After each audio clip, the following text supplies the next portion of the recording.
Grand Dieu très haut, Père céleste, me voici devant toi pour te dire merci. Merci pour la vie, merci pour tous tes bienfaits et merci pour la création. Je t'adore, oh mon Dieu, sois miséricordieux envers moi et envers tous ceux qui te cherchent, surtout avec une sincérité de cœur. Délivre-moi de tout danger, de tous mes ennemis et de tous mes adversaires. Au moins, en moi, la foi de pouvoir te servir.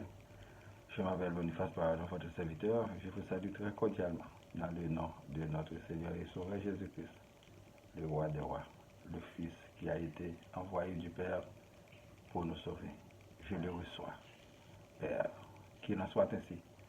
Enfin, je vous dis merci et bienvenue sur le richesse des notes et à l'écoute et à la visualisation de cette nouvelle édition. Soyez bénis. Le titre d'aujourd'hui, c'est Élie monta au ciel dans un tourbillon. 2 Rois, chapitre 2, du verset 9 à 18. Lorsqu'ils eurent passé, elle dit à Élisée, demande ce que tu veux que je fasse pour toi, avant que je sois enlevé d'avec toi. Élisée répondit, qu'il y ait sur moi, je te prie, une double portion de ton esprit. Élie dit, tu demandes une chose difficile, mais tu me vois pendant que je serai enlevé d'avec toi. Cela t'arrivera ainsi, sinon cela n'arrivera pas. Comme il continuait à marcher en parlant, voici un char de feu et les chevaux de feu les séparaient à l'un de l'autre. Et il y monta au ciel dans un tourbillon. Élisée regardait et criait, mon père, car char d'Israël et sa cavalerie, et il ne le vit plus. Saisissant alors ses vêtements, il les déchira en 2 morceaux. Et il releva le manteau qu'Élie avait laissé tomber, puis il retourna et s'arrêta au bord du Jourdain. Il prit le manteau qu'Élie avait laissé tomber et il en frappa les eaux et dit, où est l'Éternel, le Dieu d'Élie? Lui aussi il frappa les eaux qui se partagèrent ça et là, et Élisée passa. Les fils des prophètes qui étaient à Jéricho vis-à-vis l'ayant vu dire, l'esprit d'Élie repose sur Élisée, et il allait à sa rencontre et se prosternèrent contre terre devant lui. Il lui dit, voici, il y a parmi ses serviteurs 50 hommes vaillants. Veux-tu qu'il allait chercher ton maître? Peut-être que l'Esprit de l'Éternel l'a emporté et l'a chuté sur quelques montagnes ou dans quelques vallées. Il répondit, ne les envoyez pas. Mais ils le pressèrent longtemps et il dit, envoyez-les. Ils envoyèrent les 50 hommes qui cherchèrent Élie pendant 3 jours et ne le trouvèrent point. Lorsqu'il fut de retour auprès d'Élisée, qui était à Jéricho, il leur dit, ne vous avais-je pas dit, n'allez pas? Pour la prédication. Mais bien-aimés dans le Seigneur, que la grâce et la paix de Dieu soient toujours avec vous. Chaque peuple a sa littérature, ses mythes, ses mœurs et ses cultures propres à lui. Vient ensuite l'interprétation des faits par des analystes, des partisans zélés et des adversaires. Souvent, on en retrouve très peu de vérité en résumé.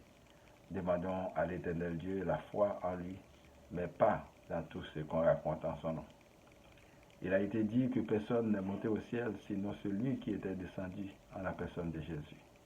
Pourtant, le texte d'aujourd'hui nous raconte un autre récit de la montée d'Élie au ciel. Il est vrai que personne ne sait ce qui se passe dans le royaume de Dieu, sinon les aperçus que le Seigneur nous montre à travers des révélations, des songes, et ce que les anciens nous ont raconté à la manière d'Isaïe et bien d'autres serviteurs et servantes de Dieu. Quand un proche est disparu, son décès a tellement laissé un grand vide et une inacceptabilité de l'événement certaines fois. Sous le poids de l'émotion, on a tendance à le rendre extraordinaire. La grande question, comment un Dieu qui console, un Dieu d'amour va tuer quelqu'un qui va rendre malheureux ses proches?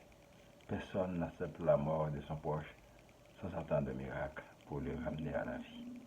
Une résurrection qui n'arrive jamais jusqu'à ce qu'on vit avec la quête de l'être cher. Le coup a été très dur pour Élisée dont le double esprit d'Élie l'habitait. Il avait procédé à sa recherche dans le périmètre de sa disparition, alors chercher des indices, mener des enquêtes lors d'un décès ne date pas d'aujourd'hui, selon le moyen des autorités. Mais il y a avec le temps des myriades de disparus dans le monde qu'on n'assiste pas aux funérailles et qu'on n'arrive jamais à en éclaircir. Nous savons que l'Éternel Dieu est puissant, mais dans son royaume, notre corps mortel, souillé, ne peut y habiter. sans un nouveau corps transformé, et pour y parvenir, le premier corps doit périr sans équivoque. Nous savons bien que nous mourrons tous un jour, sans exception, mais nous ne sommes jamais d'accord avec la mort, même pour les hommes de Dieu. C'est embêtant. Cela donne diverses interprétations selon le groupe ou la personne. Nous ne devons pas confondre l'homme de Dieu et l'homme d'Église. Le premier est appelé par Dieu et travaille pour le Seigneur, tandis que l'autre est un administrateur, un professionnel dans l'Église ou dans les églises qu'on impose ou qui s'impose au nom de Dieu. La confusion dérange grandement les bons chrétiens. En quoi ça dérange? Élie est monté au ciel ou non? Il n'est pas le Messie, il n'est pas Dieu. Le Messie, c'est Jésus et notre Dieu, c'est l'Éternel des armées. Nous invoquons sa prompte délivrance dans nos vies et nous lui faisons confiance entièrement. C'est beau et bien d'avoir la foi en Dieu. À ce moment-là, nous sommes déchargés de la plupart de nos fardeaux. Il nous annonce des prédictions et nous montre quoi faire au moment opportun. Peuple haïtien, comment nous souhaitons nos papiers mal à grâce pour Dieu vivant. En bas tête nous espoir pour demain meilleurs pour nous. Nous devons prendre destin dans la main face à bonne corrompue qui gère pour nous rester dans ça nous là. Tout le monde a cherché l'argent. Pas de monde qui a cherché pour boire l'argent. Pendant qu'on a plongé main là, la prend sur rien discrètement et au pas bas rien sérieux. Au pas jamais priorité. Nous gagnons soi-disant dirigeants qui là pour signer sans lit. Avec battre bravo les gars après les affaires. C'est pour nous tout combattre la naïveté qui dans nous qui fait nous pas croire dans tête nous ak dans bon Dieu. Mais nous croyons dans le monde. Papa mon Dieu voulait nous retirer ça dans la tête nous. La bénou mais il faut que travaille. Vous devez faire quelque chose pour vivre autant qu'on est capable. Les jours passent et se ressemblent, rien ne change pour nous en tant que peuple. Les soi-disant dirigeants nous maltraitent, nous pillent et nous tuent. Les soi-disant amis sont des hypocrites qui ne peuvent rien faire pour nous et se contentent de se moquer de nous. Malheureusement, beaucoup de nos compatriotes ne comprennent pas le jeu de la politique et de la diplomatie en ce moment.